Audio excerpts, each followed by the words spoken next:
एक अपघात. पेपर उघडून मी बातमी वाचू लागलो. इतक्यात माझा मित्र म्हणाला, "अरे, वर्ध्याची बातमी वाचलीस का?" त्याने दाखवलेली बातमी वाचू लागलो. अपघात हा जाड ठशातला शब्द दिसताच मी क्षणभर बावरलो. कुणाला अपघात झाला असावा? फुटबॉल खेळता खेळता शंकरराव देव पडले होते आणि त्यांच्या पायाचे हाड थोडंसं दुखावलं होतं. शंकरराव देव म्हणजे महाराष्ट्राचे एक मोठे नेते, गांधीजींचे शिष्य. देशासाठी त्यांनी आपल्याला वाहून घेतलेलं. एकदा तर तुरुंगात त्यांनी फाटक्यांची शिक्षाही भोगलेली. अशा थोर देशभक्ताला खेळताना अपघात झाला होता. मी ती बातमी पुन्हा मोठ्या कौतुकाने वाचू लागलो.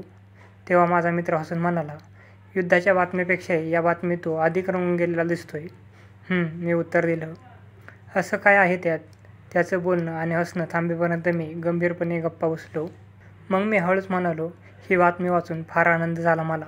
"आनंद? अपघाताचा आनंद कसला? शंकरराव देव पडले म्हणून लहान पोरासारखा आनंद झाला होय तुला?" "तसं नव्हे रे. मोठ्या व्यक्तीसुद्धा आपल्यासारखीच माणसं असतात, हे मनात येऊन आनंद झाला मला. थोर माणसं आपल्याला आवडतात याचं कारण ती आपल्यापेक्षा फार मोठे असतात म्हणून नव्हे. ती तुझ्या माझ्याप्रमाणे हसतात, खेळतात आणि प्रसंगी आपल्यासारखेच पडतात देखील म्हणून." काही केल्या वाचनात माझं लक्ष लागेना.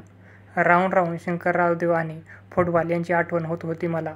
या अपघातासंबंधी वेगवेगळ्या वर्तमानपत्रात पहिल्या पानावर काय काय छापून येईल याची मी कल्पना करू लागलो. माझ्या मनात आलं, शंकरराव देव मोठे देशभक्त आहेत. ते खरंच, पण ते मुलांमध्ये मूल होऊन मिसळतात, खेळतात म्हणून ते मोठे आहेत. मनुष्य जितका अधिक मोठा तेवढा त्याचा चेहरा अधिक गंभीर असायला पाहिजे, असं मानणारी अनेक माणसे आढळतात. जवाहरलाल नेहरू पत्ते खेळतात, अगर सुभाषबाबू लॉरेन हार्डीचा चित्रपट पाहून खो खो हसतात, असं जर कोणी सांगितलं तर काहीतरी विचित्र घडल्यासारखं त्यांचे चेहरे गंभीर होतात. जपानमध्ये म्हातारी माणसं मोठ्या हौसेने पतंग उडवत असतात, असं एका इंग्रजी पुस्तकात एक वाक्य आहे. मी ते शिकवत असताना वर्गात जो विलक्षण हास्य उसळला होता तो अजूनही मला आठवतो.